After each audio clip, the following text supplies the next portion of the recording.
committee members. I'm Dr. Peter Daly. I've been a practicing Minnesota surgeon for 33 years. I oppose this legislation for many reasons, but I wish to address here how Article 1, Section 11 is not a sufficient safeguard to prevent abuse and denial of coverage by health insurance companies. First, the statutory language is open-ended, and terms such as coercion are not defined.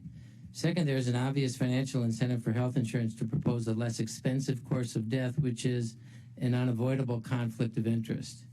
Third, there are no penalties or compliance mechanisms written into the statute to monitor or compel enforcement. Let me explain. The business model of health insurers is built on maximizing premiums and minimizing claims. I see coverage denied every day in my practice. Treatments are often categorized as experimental or by design, denied to see who will fight back.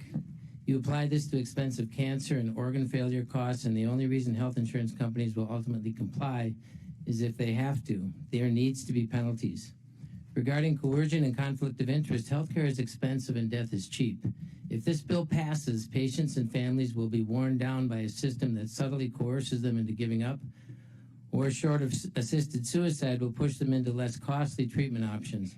In the context of patients with chronic illness, severe illness, or disability where their patient is diagnosed as terminal under this particular statute for purposes of obtaining lethal drugs will not prevent insurance companies from offering less effective treatment options more generally for those conditions, knowing that medical aid in dying will be available at some point and that all doctors under this bill must counsel it as a treatment option, which is its own form of coercion. I myself was a patient. In 2021, I personally received a diagnosis of wildly metastatic incurable cancer. Average survival 2 years. I had a bone marrow transplant and I have ongoing chemotherapy. Had assisted suicide been available, I may not have received coverage for my treatments, but here I am in front of you in real life. You really can't predict the future as tidy and cleanly as this bill suggests.